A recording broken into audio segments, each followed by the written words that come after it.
તાપી જિલ્લાની એલસીબી અને પેરાફોલોસ્કોની ટીમે સંયુક્ત ઓપરેશન હાથ ધરીને લૂંટના ગંભીર ગુનાનો ભેદ ઘણા કલાકોમાં જ ઉકેલી નાખ્યો છે. પોલીસે બે રીઢા ગુનેગારોની ધરપકડ કરી તેમની પાસેથી લૂંટમાં ગયેલ રોકડ રકમ અને ગુનામાં વપરાયેલ બાઇક સહિતનો મુદ્દામાલ જપ્ત કર્યો છે. થોડા સમય અગાઉ સોનગઢ પોલીસ સ્ટેશન વિસ્તારમાં હથિયારો સાથે એક ગેંગે રાહદારીઓને આંતરી માર મારી અને ધાકધમકી આપીને લૂંટ ચલાવી હતી.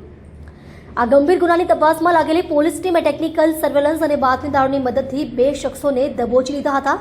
ઝડપાયેલ આરોપીઓ દીપક દિનેશભાઈ વસાવા રહે રામપુરા તાલુકા વાલિયા જિલ્લો ભરૂચ, ભાવેશ ભગુભાઈ વસાવા રહે ભરાડિયા તાલુકો વાલિયા જિલ્લો ભરૂચ.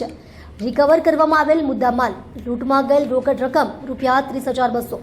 આરોપીઓના બે મોબાઈલ ફોન ₹5,500. ગુનામાં વપરાયેલ hero Honda Splendor plus motorcycle GJ16EF 8456 ₹35,000. કુલ મુદ્દામાલ 70,700. ગુનાહિત ઇતિહાસ, ક્રિમિનલ બેકગ્રાઉન્ડ. પોલીસ તપાસમાં બહાર આવ્યું છે કે પકડાયેલ આરોપીઓ રીઢા ગુનેગાર છે. દીપક વસાવા વિરુદ્ધ વાલિયા, ઉમરપાડા, રાજપારડી, માંગરોળ, બારડોલી, સાગબારા અને વાલોડ જેવા અલગ અલગ પોલીસ સ્ટેશનોમાં 13થી વધુ લૂંટ, ચોરી અને મારામારીના ગુનાઓ નોંધાયેલા છે. અને ભાવેશ વસાવા વિરુદ્ધ પણ વાલિયા, બારડોલી, સાગબારા અને માંડવી પોલીસ સ્ટેશનમાં 4 જેટલા ગુના નોંધાયેલા છે. આ સફળ કામગીરી તાપી એલસીબીના PI DS Gohil, NG Panchani, પેરાફોલો સ્ક્વોડના પીઆઈ JB આહિર તથા તેમની ટીમના માણસો દ્વારા કરવામાં આવી છે. હાલ પોલીસ આ ગુનામાં સંડોવાયેલા અન્ય 2 આરોપીઓને પકડવા માટેના ચક્રો ગતિમાન કર્યા છે. ત્યારે નિઝર ડિવિઝન ડીવાયએસપી ઈશ્વરભાઈ પરમાર સાહેબે માહિતી પૂરી પાડી હતી. સર્વર પાડવી, તાપી. તાપી જિલ્લાના સોનગઢ પોલીસ સ્ટેશનમાં ગત તારીખ 4/2/2026ના રોજ એક લૂંટનો ગુનો દાખલ થયેલો હતો, જેમાં ફરિયાદી ગણેશન નાચીમુથુ જે વેપાર ધંધાના રોકડા રૂપિયાનું કલેક્શન કરી અને 5 પીપળા ગામથી વ્યારા તરફ આવતા હતા. એ વખતે રસ્તામાં 2 ઈસમોએ તેમને માર મારી અને મોટરસાઇકલ પાડી દઈ અને 55,000 રૂપિયાની લૂંટ કરી હતી.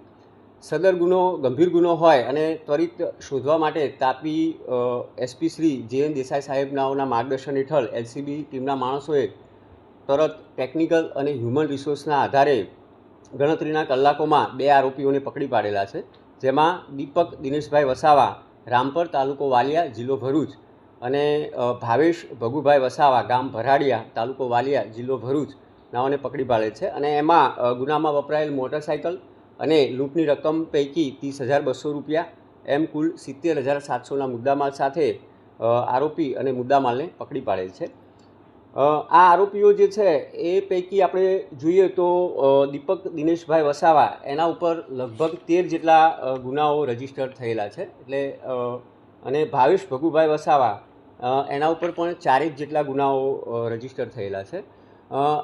એની એમો આપણે જોઈએ તો ખાસ કરી અને અગાઉથી રેકી કરી અને આવા જે ડેલી કલેક્શન કે વેપાર ધંધાના માણસો જે રોકડા રૂપિયા લઈને જતા હોય તો એને અવાવરૂ જગ્યાએ કોઈ જગ્યાએ રોકી અને માર મારી અને એના મોટરસાઇકલને પાડી દઈ અને લૂંટ ચલાવતા હતા. ખાસ મારે આ તબક્કે એવું કહેવાનું થાય કે જ્યારે આવી કોઈ મોટી રોકડ રકમની જ્યારે આપણે હેરાફેરી કરતા હોય તો શક્ય હોય તો આપણે ડિજિટલ ટ્રાન્ઝેક્શન કરવું જોઈએ અને એકલ દોકલ જવાને બદલે 2 અથવા વધારે વ્યક્તિઓ સાથે પ્રવાસ ખેડવો જોઈએ. અજાણ્યું અને અવાવરા જગ્યા કે એવો કોઈ રસ્તો હોય એવો ન પસંદ કરતા મુખ્ય માર્ગ જે છે ત્યાં CCTVની વ્યવસ્થા હોય, પોલીસની પણ પોઈન્ટની પણ વ્યવસ્થા હોય એવા જગ્યાએથી જ પસાર થવું જોઈએ. ખાસ કરી અને અજાણ્યા વ્યક્તિઓ સાથે આવા પ્રવાસની માહિતી શેર ન કરવી જોઈએ. પોલીસને કોઈ એવું ડાઉટફુલ લાગે તો તરત 112 ઉપર આપણે ફોન કરવો જોઈએ અને જો વધારે રકમ હોય તો પોલીસને પહેલેથી ઇન્ફોર્મ પણ કરવું જોઈએ. અને વાહન જે છે એને GPS પણ આપણે લગાવી શકાય. વચ્ચેના રસ્તામાં બિનજરૂરી આપણે નાસ્તો કરવા કે કોઈ હોટલ ઉપર કે ચા પાણી કરવા ન રોકાવવું જોઈએ. અને શક્ય હોય તો વિશ્વાસુ માણસ જે છે એ જ આ પ્રવાસની જાણ થાય એવું આપણે તકેદારીના ભાગરૂપે રાખી શકીએ.